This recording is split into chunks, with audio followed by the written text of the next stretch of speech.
There we go. There Did we go. it. Good job, Amanda. Okay, we have been talking about parallelograms. So everything we've done so far, a rectangle by definition is a parallelogram. A rhombus is a parallelogram. A square is a parallelogram. We are moving beyond that. Trapezoids are not parallelograms. Okay, trapezoids are not parallelograms. By definition of parallelogram, we have two pairs of opposite sides being parallel. In a trapezoid, you have one. So you have one pair of parallel sides. The parallel sides are called bases. So I'm going to put base here and a base here. Remember when we were talking about the slope formula in algebra and earlier this year, when we had two x's and two y's, what did we do in the slope formula? We had two x's and two y's. So we didn't put y minus y all over x minus x. What did we use? We substituted. Say it again? Y1. Yeah, we used the little sub numbers to keep them straight. So I'm just going to label this as base 1 and base sub 2. It doesn't matter which one you have as 2 or which one as 1, it doesn't matter. But when we start talking about the area of trapezoids, it's going to be referring to base 1 and base 2, and I'll even do it today as well. So the parallel sides are bases. The other two sides are called legs.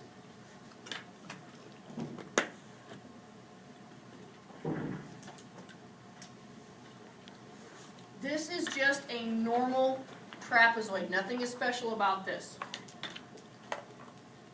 So right now I'm going to mark that none of the angles are congruent. Nothing special. But if we have parallel lines, then what kind of a relationship do those two angles have? Same side. Good. Same side interior or consecutive interior, so what is true about them? Equal 180. Good, they equal 180. Same thing's going to happen for these two angles. These two angles would be the base angles of this base. These two would be the base angles of this base.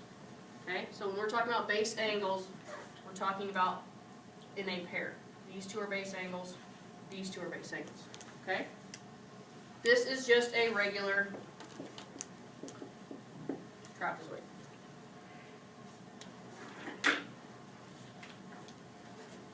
When we get to a special kind of trapezoid,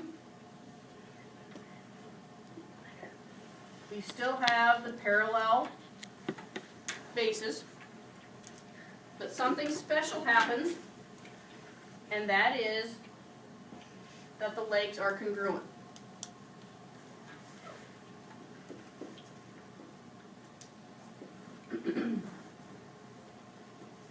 What else did we have when we had two sides were congruent? Isosceles. Isosceles triangle. Well, this is where it gets the name of isosceles track.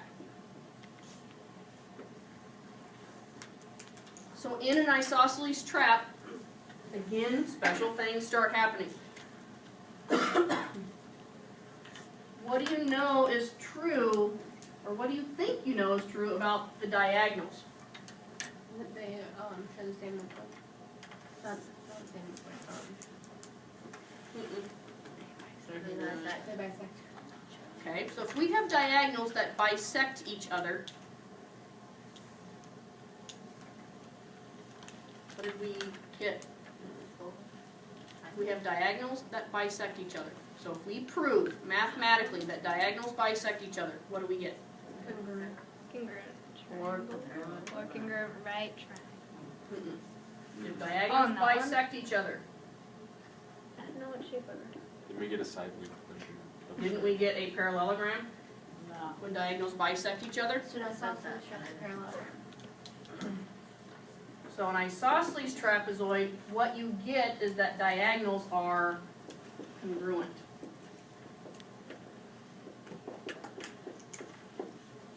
Diagonals are congruent. Some other things that happen is that these base angles are congruent. And then these base angles are congruent.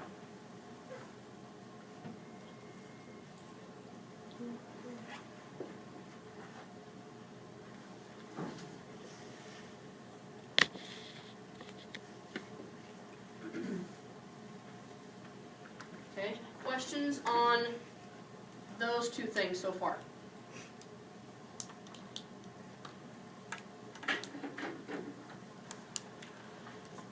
Also in a trapezoid, and I'm going to purposely make it so it's not an isosceles trapezoid.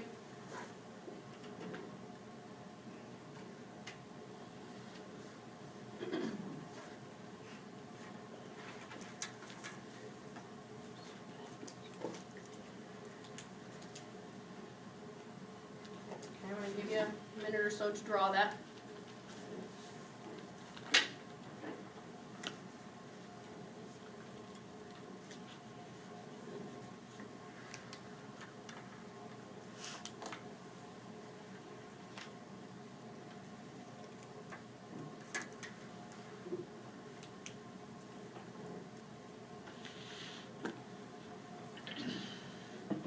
Do you recognize the segment that I just drew? It's a mid-segment. It's a mid-segment. We've already dealt with mid-segment of a triangle. This is the mid-segment of a trapezoid. By definition of mid-segment, it connects the midpoints of the legs. What else is true about the mid-segment of a trapezoid, do you think? Anna? Isn't it, if you open the sides, the legs, it's half of it. Careful, this is a little bit different than the triangle. AC is congruent to A, is congruent then to C, B, and BD is congruent to DF. Yep, because it's a midpoint, so by definition, these pieces are congruent. Notice, this is not congruent to this piece. That would be true in an isosceles trap, not just in a regular trapezoid. These two pieces are congruent. What else did we have with the midsegment of a triangle? CD would then be half of the F. Okay, so we had a special relationship with the base, right? But what do we have here? They are parallel, so I can say that CD is parallel to AB, which is also parallel to EF. So now we have 3 parallel lines. Let's go back to, someone said that this was half of this base. But in a trapezoid, how many bases do I have? I have 2. So there's still a special relationship there, but now the midsegment of CD equals half the sum of the bases. So this is where I'm going to put B sub 1 plus B sub 2. What you are actually doing is you are finding the average. You are finding the average of the bases to find the length of the midsegment.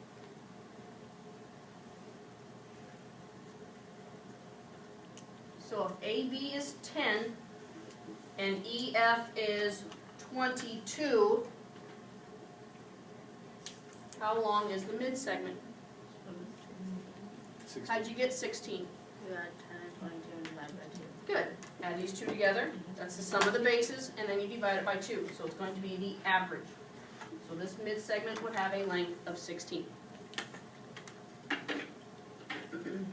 Because of all the parallel lines, we have lots of special relationships going on. This angle would be congruent to that one because of corresponding angles. This angle would be congruent to that one because of corresponding angles. And we're right back to these being supplementary or equal to 180 because of same side interior angle. So lots of special relationships are going to be happening with the midsecond. Questions on this so far? Okay, let's move on to kite.